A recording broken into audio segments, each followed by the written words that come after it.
tell me, how do you think all this troubled region will be sustained? Come to our own country, Nigeria. You know the story as well as we do. You get to hear about Boko Haram. You get to hear about headsmen, killer headsmen. You get to hear about kidnapping. You get to hear about unrest being carried out by armed individuals. How do these guns permeate through the borders, the boundaries, the territorial integrity of countries in Africa? Who are the major players? How come the government of the day has not been able to really put these persons where they belong? All these are more we'll take a look at in today's discussion segment in African Discourse. With me in the studio, I have a legal practitioner. When we talk about human rights activism, he's well grounded. Local and international politics, he's well grounded. Join me, welcome, Barrister Anakwe Mbanefo. Yes. Welcome to the show. Thank you very much. Well done, sir. It's a pleasure. Thousands of guns, of arms, find their way through the borders of Africa and gets to these troubled spots in African countries. People have been asking, Africa, in most of the time, they are known to be peace-loving people. And an Africa would not want to snuff up the life of another average African. But here we are. People are now complaining that thousands, going to hundreds of thousands of guns find their way into Africa as a continent. How do you feel about this development? Yeah, it's quite unfortunate, the proliferation of arms in Africa. I use that word, the proliferation of arms in Africa is quite unfortunate.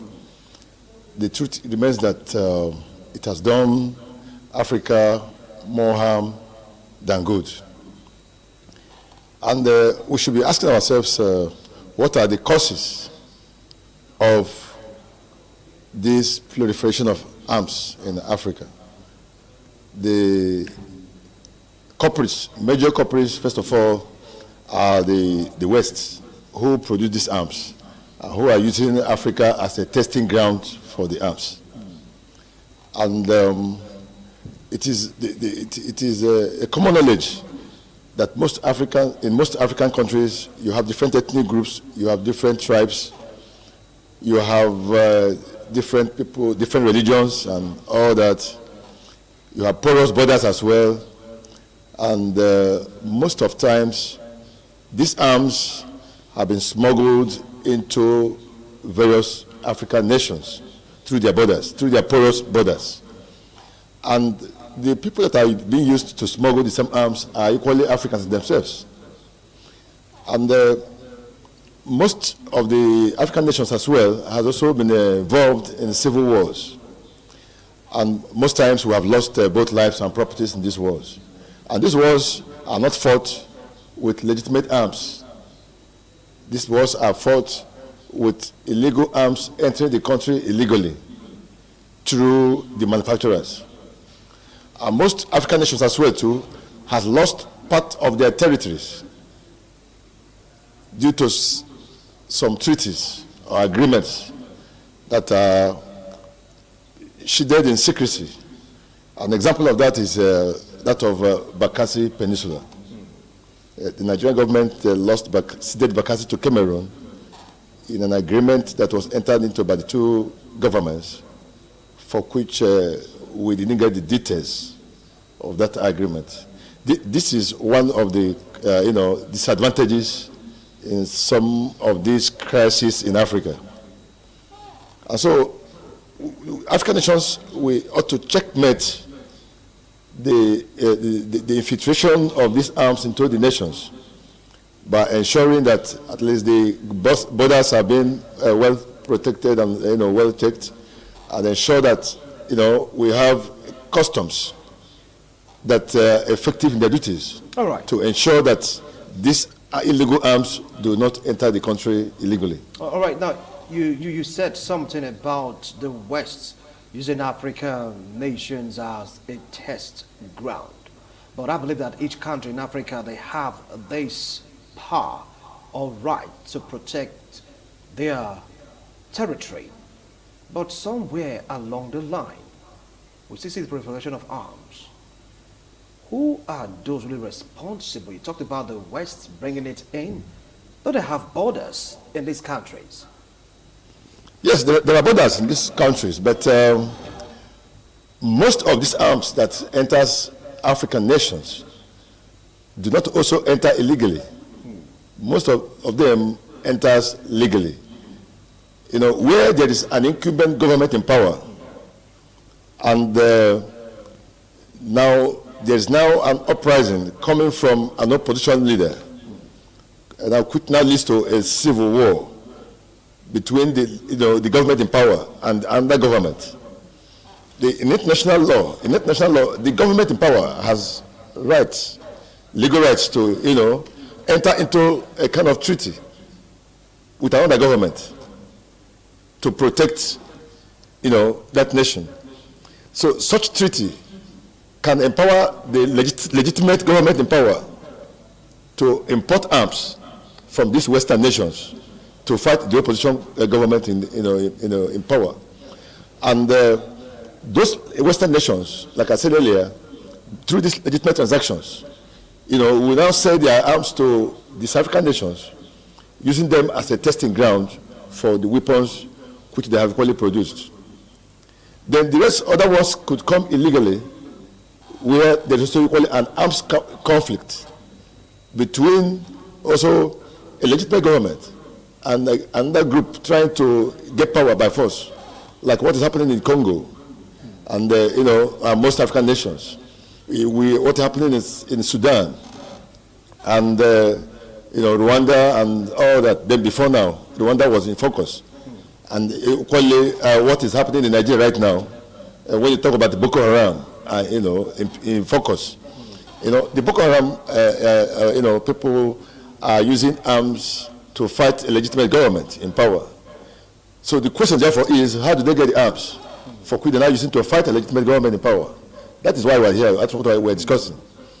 And so this is a mystery that is yet to be unraveled, of how a group of people that do not have legitimacy or a legal document to import arms are now having arms through some mysterious circumstances where these arms have been smuggled through our borders, our porous borders, to them.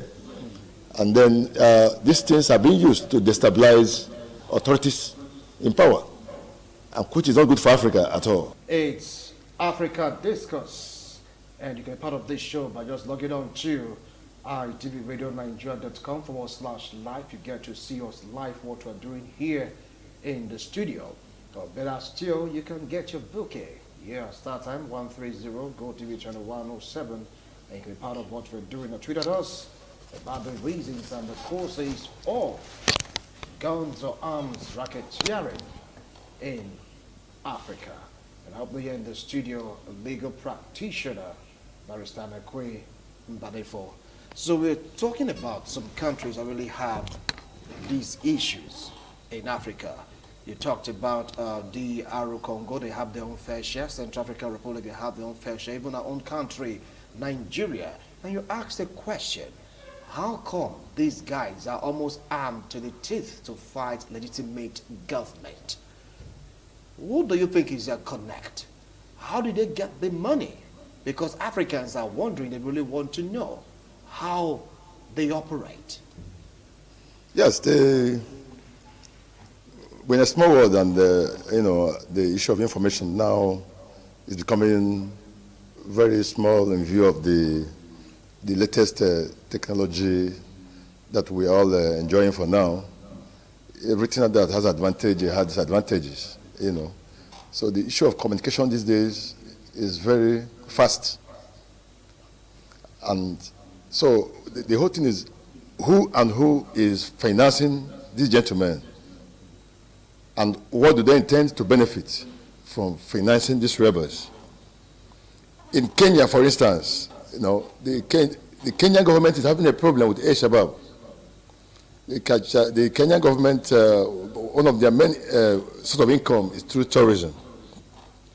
And Al-Shabaab has brought that economy down by their, activities, on a daily basis, thereby warding off intending, tourists to Kenya. And the Kenyan government has insisted that Al-Shabaab is being funded by some enemies of the government. Some people that want to bring the government down are those that are funding Al-Shabaab. In some, circles, it has also been, submitted that sometimes the political opponents are those that are funding these rebels, just to bring a legitimate government down.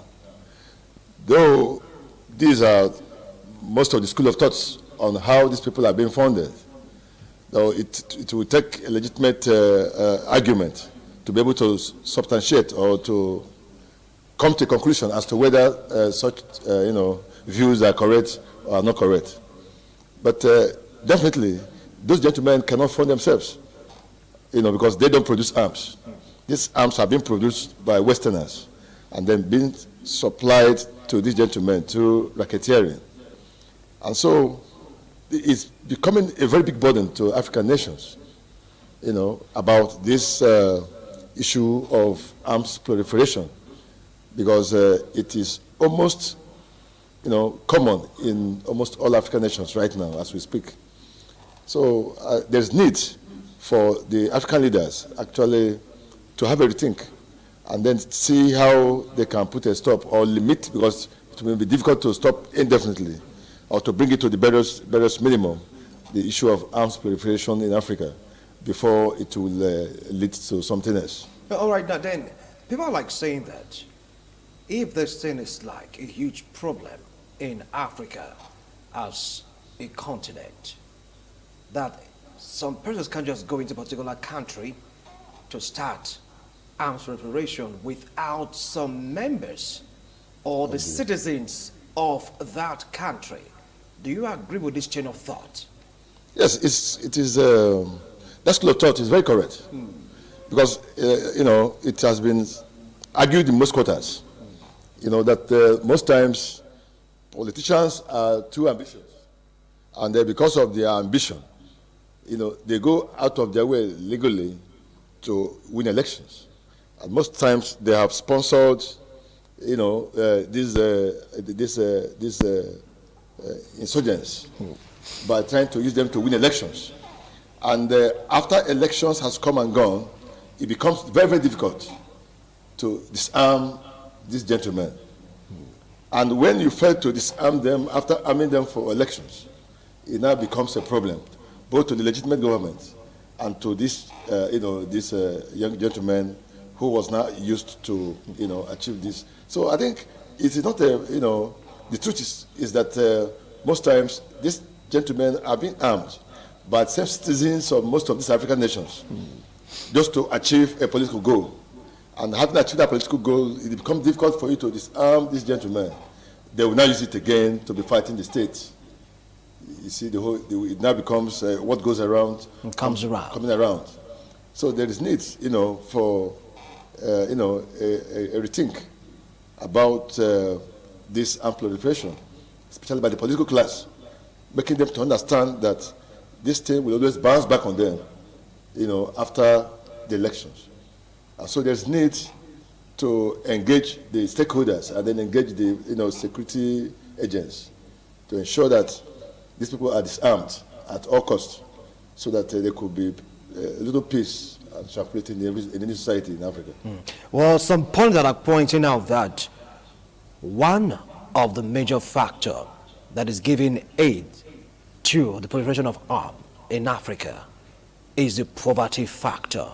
How true is this? Well, poverty cannot be ruled out completely, because a gentleman or woman who is doing very well, who is educated, who knows what the law says, can go out, trying to, allow himself to be armed, allowing another person to use him to achieve his goals, no matter what it is. So poverty actually in Africa is a problem, and so could also be one of the factors, that leads this gentleman to it, because by the time they are giving money, promises are being made, and they are told to do this and do that, they'll get engaged. And so another way of really stopping it is to ensure that to be a wake-up call for African nations to try and see how they can turn the economy around so that people can be comfortable, get a good education, get a good job, and then see how they can better their lives. That will also reduce the number of people trying to get themselves involved in these nefarious activities. To my own mind, poverty is part of it. And so there is need to fine-tune the economies of Africa to see if this can quite be reduced. But another factor too that has been here as well is religion. There is not as a question. There has been most of the crises in Africa, have to do with religion. One part of this thing fighting the other group, and most people have been taught with very dangerous doctrines, and that that if this happens, that will happen. However, there is also need to really educate this, people that look. The whole essence of this religion is to maintain peace in the society and to ensure that salvation is being preached.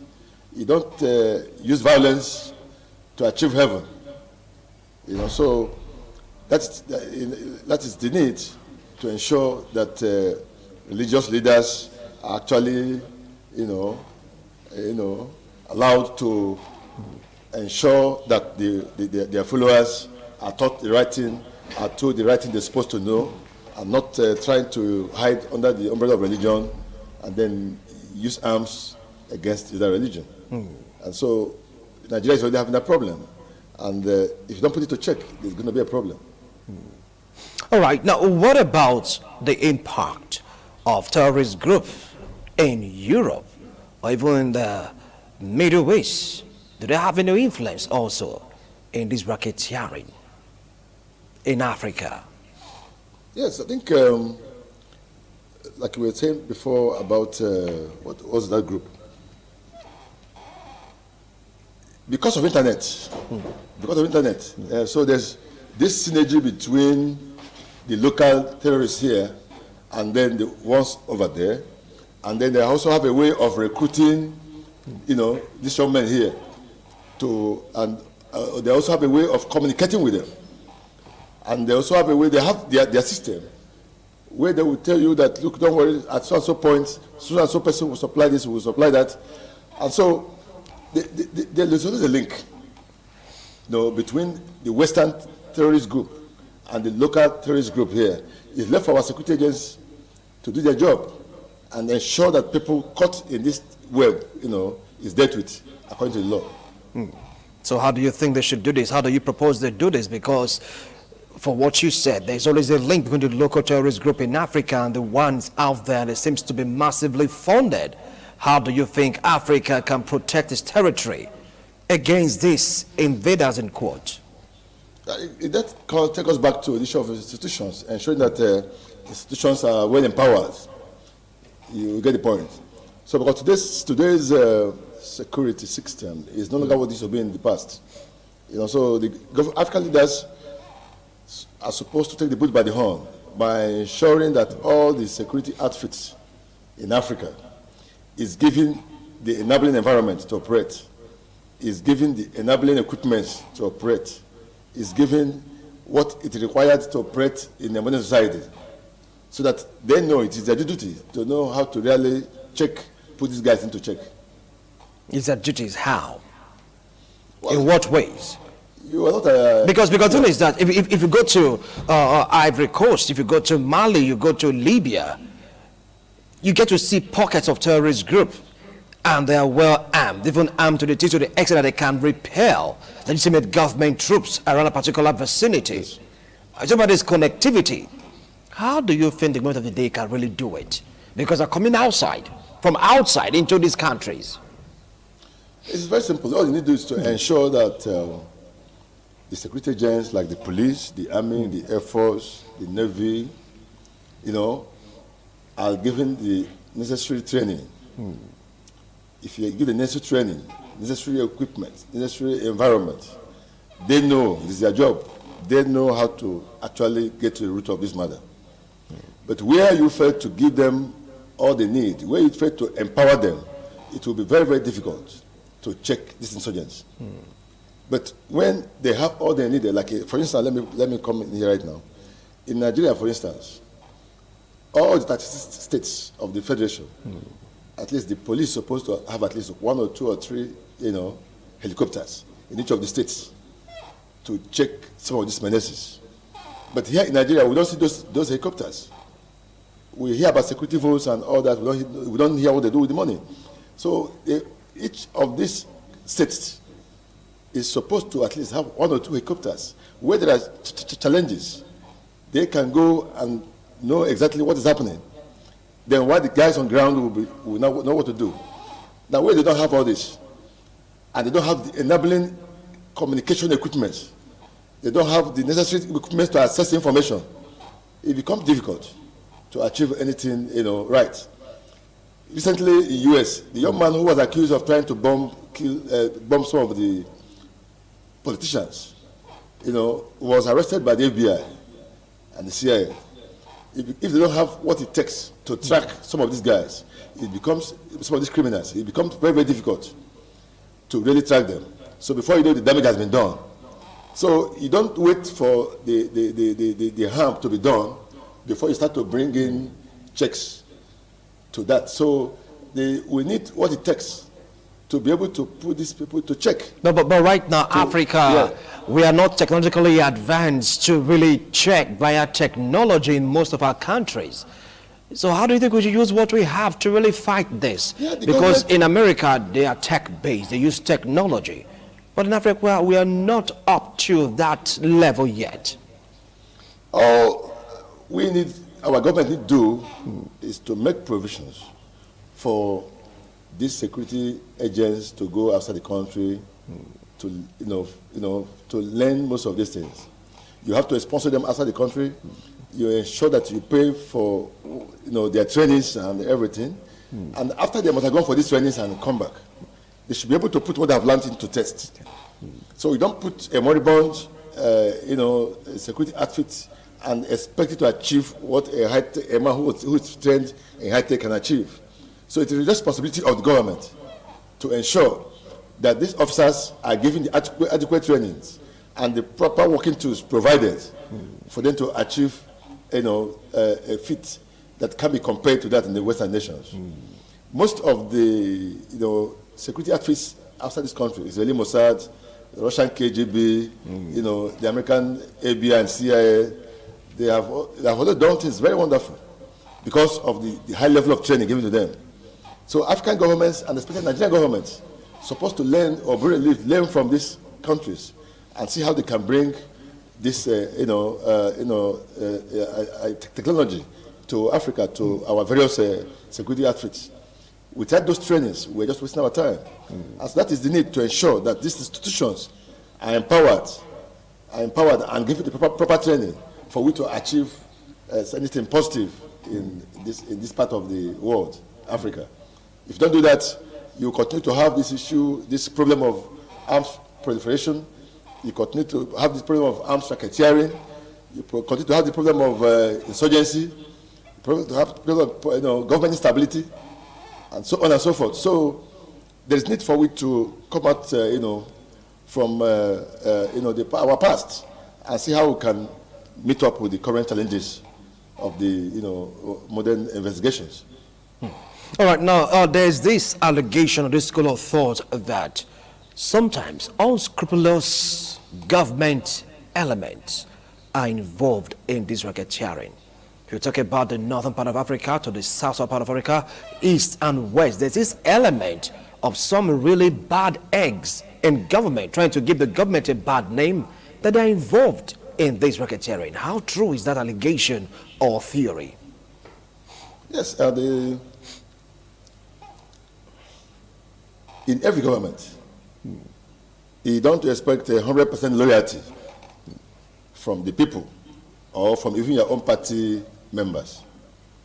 So it's natural that there will always be people who will not be in the support of the ruling government. And they're ready to do anything to bring you down. And so the only way you can put them to check is to ensure that the personnel are well trained so that they know how to track these signals, how to get rid of these gentlemen, how to get them arrested, and then make sure that they are being, taken to court and tried, and if possible, get them convicted if they are found wanting for the offense which they committed. And so if you have the right laws in place, and you have the right judiciary in place, and you have the right investigating officers in place, these are not issues. But I think the problem we have in Africa is that there is this over-reliance on the West for some of this. We have not been able to build something for ourselves that is sustainable. But we are always believing that Africa will continue to remain backward. There is need for we to come out of our shells and see how we can move ahead along with the Committee of Nations. The United Arab Emirates is doing the same right now. If you go to a place like Dubai and Abu Dhabi, you won't believe what that country is doing. If you go to Israel, which was founded in 1948, Israel is now a world power, determining what happens at the United Nations, telling the whole world that they can defend themselves, and making sure that things are changed for good, and trying to ensure that the desert region, it becomes a fertile land. And so we must borrow leaves. We must learn from other nations, other continents. Look at Asia. China has been able to prove the multi-trillion population wrong by making sure that population or overpopulation is no longer a problem, as earlier postulated by Matthews. That when the food production is growing when the population is growing in geometrical progression, and then they cannot meet up with the food production. So, but now population is now a power. It cannot power an economy. It cannot make an economy to function. But before now, the ideology was otherwise, that you may not be able to feed that population if you are unable to produce what they will consume. But right now, you see that when you have a population that can engage in manufacturing, people will be engaged, and they will at the end of the day, get something from it. But in Africa here, we are not ready to set any pace for other part of the world to follow. And even when we are trying to follow, we are not doing the right thing.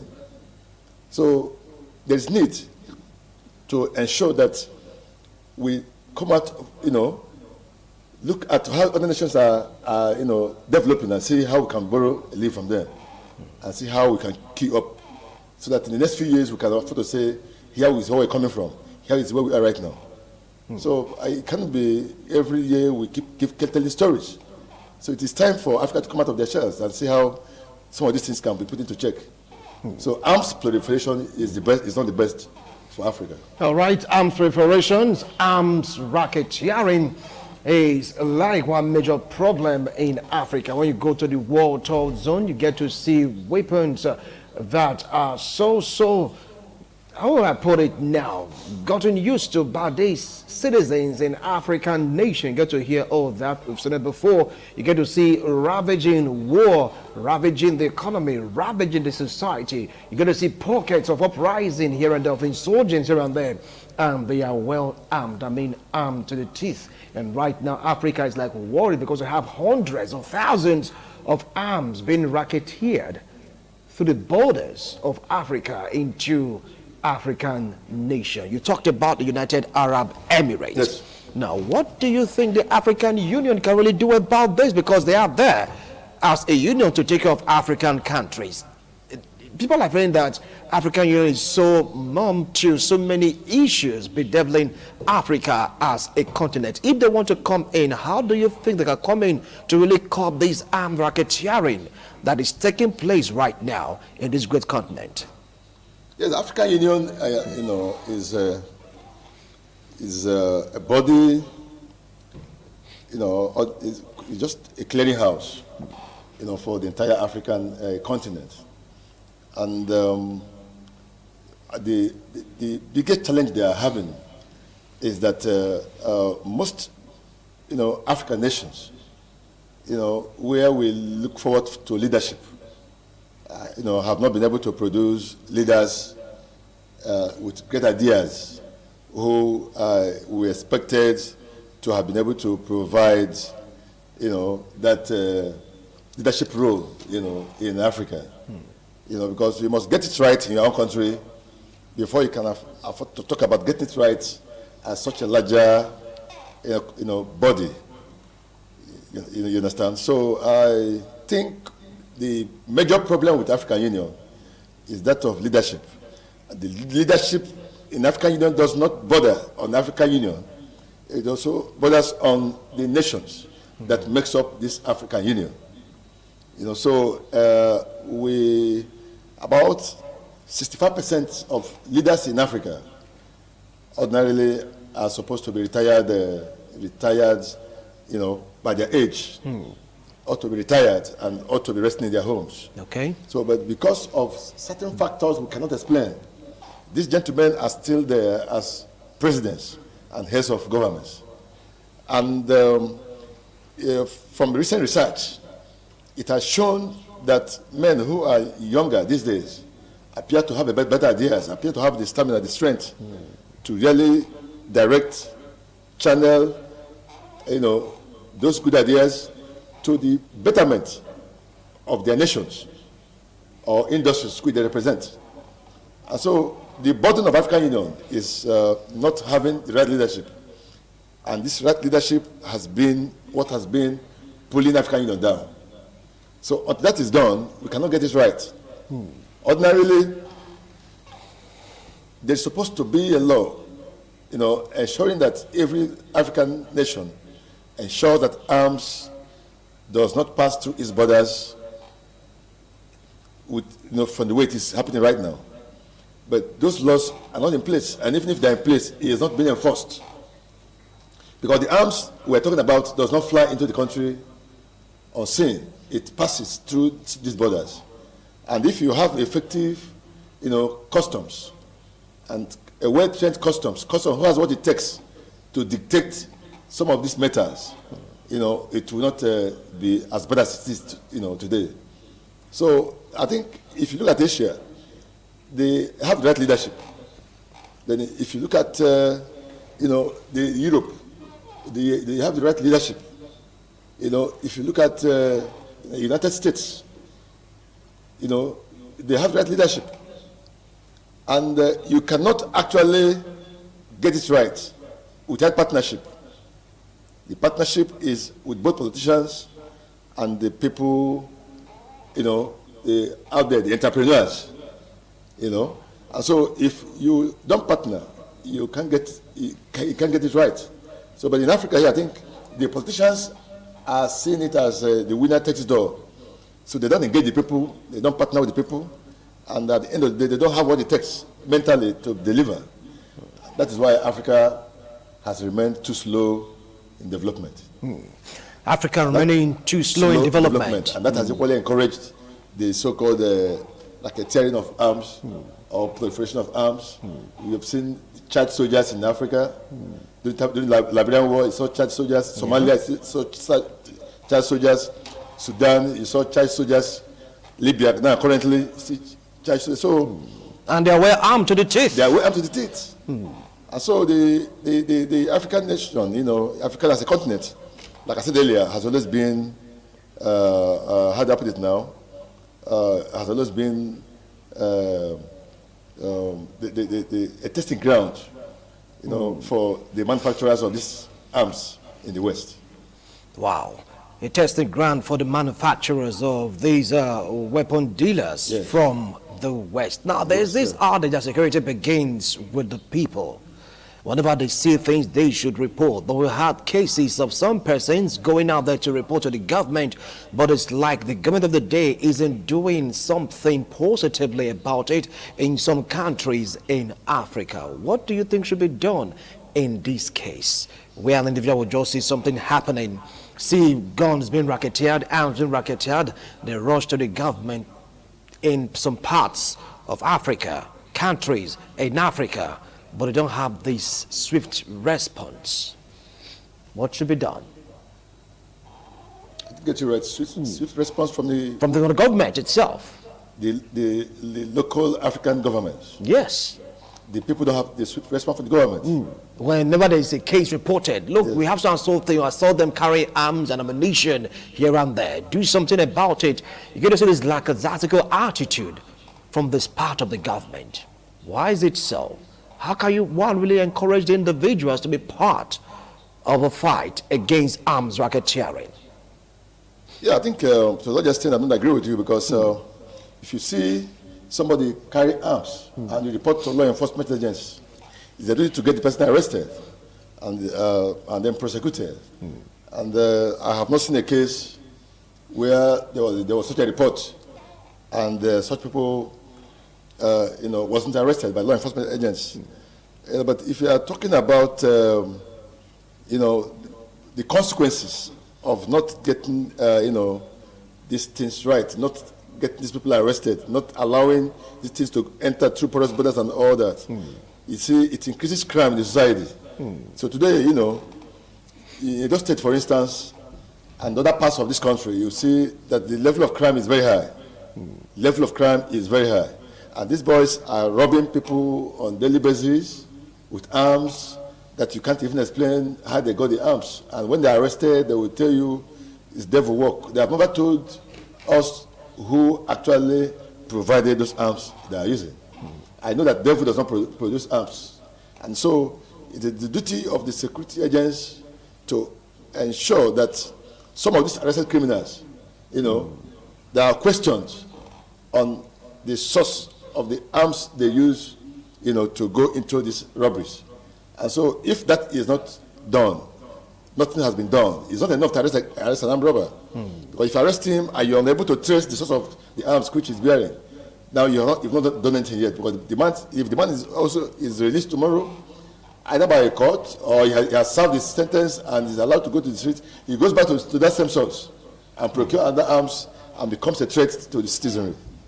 So there is need for security agents to wake up, to ensure that they do a thorough job, they do a thorough investigation as to the source of these arms. All right. America, they have their own problem talking about arms control, gun control. Africa also is crying, saying the same thing. We get to see trouble, turbulence, and they've been fostered with men, women, boys, and girls being armed to the teeth. The big question now is, how do they get these weapons? How come this proliferation of arms in African borders? How come you get to see someone handling a kind of a weapon that you know that your country don't manufacture? How are they gaining access to these arms? If you go to Egypt, yes, you get to hear about ISIS. They have similar problem. You go to also DR Congo, in the disturbed region, they have this similar problem. You go to Cameroon, and it's still there. If you come to our own country, Nigeria, we have similar problems. If you go to South Africa, thank God for the court in South Africa, they're able to capture a particular body involved in arms racketeering. They are being tried right now, even in South Africa.